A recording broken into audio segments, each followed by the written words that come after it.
I got so much motherfucking design on right now.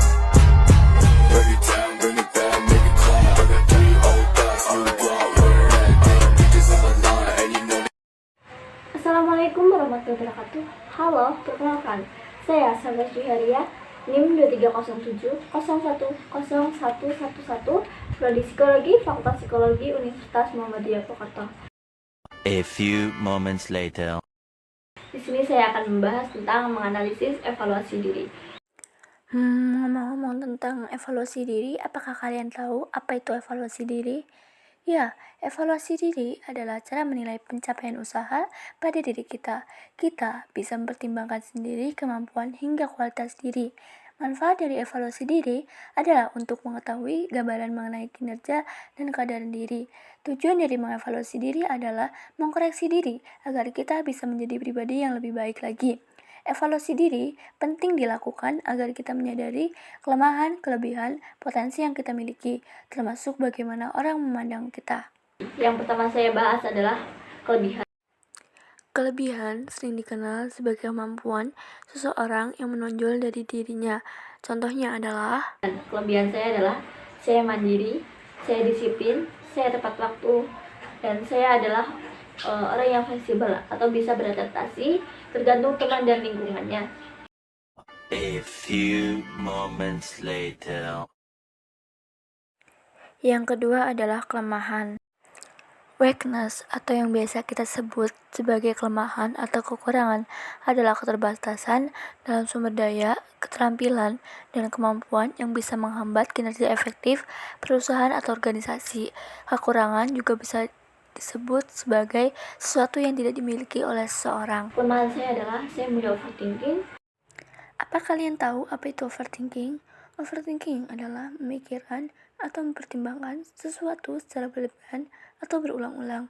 Seseorang yang mengalami overthinking suka menganalisis berlebihan, merefleksi suatu secara berlebihan, atau khawatir akan sesuatu secara berlebihan. Saya tidak bisa bersosialisasi, saya tidak bisa berkomunikasi dengan orang yang tidak saya kenal. Yang ketiga adalah potensi. Potensi dapat kita artikan sebagai kemampuan dasar yang terpendam dan dapat dirasakan hasilnya setelah kemampuan itu dikembangkan. Potensi saya adalah saya suka membaca, entah itu novel, buku, AUM, dan terkadang saya juga suka menulis, tapi tidak untuk dipublikasi atau hanya disimpan untuk diri saya sendiri.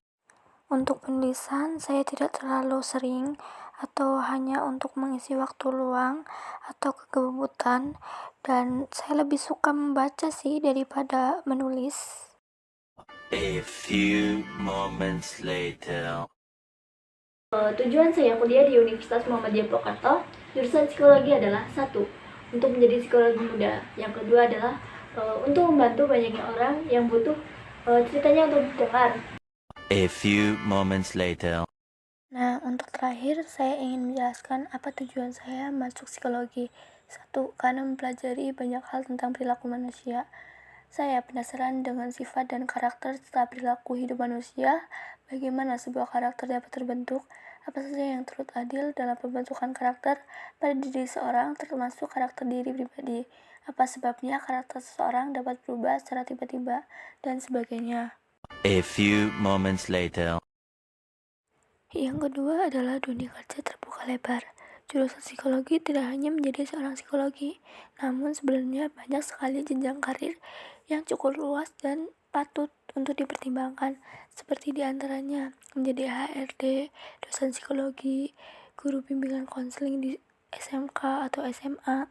Menjadi seorang psikologi juga dapat bekerja di rumah sakit, konsultan ahli, pembicara motivasi, peneliti, dan sebagainya. Yang ketiga adalah pilihan bidang studi yang banyak. Di antaranya adalah 1. Psikologi perkembangan, 2. Psikologi sosial, 3. Psikologi kepribadian, 4. Psikologi tripologi, 5. Psikologi psikopatologi, 6. Psikologi pendidikan, 7. Psikologi perusahaan, 8. Psikologi industri dan organisasi, 9. Psikologi organisasi, 10. Psikologi kriminal, 11. Psikologi komunikasi dan media, 12. Psikologi abnormal, 13. Psikologi keluarga, 14. Psikologi konseling, 15. Psikologi klinis dan kesehatan. Yang keempat yaitu suka dengan pengetahuan yang aplikatif. Psikologi merupakan salah satu bidang ilmu pengetahuan yang aplikatif. Contoh aplikasi psikologi dalam kehidupan sehari-hari adalah membantu dan memahami lawan bicara, mengenal cara mengolah emosi, menyelesaikan masalah, dan sejenisnya. Yang kelima adalah ingin membantu orang lain. Keinginan untuk membantu orang lain adalah salah satu alasan yang kerap menjadi dasar seorang memiliki jurusan psikologi. Psikologi merupakan bidang ilmu yang dapat membantu mempelajari kejiwaan atau mental manusia. Ketika menjadi psikologi, seorang dapat membantu orang lain yang mempunyai permasalahan mental atau yang lainnya. Sekian dari saya. Wassalamualaikum warahmatullahi wabarakatuh. Terima kasih.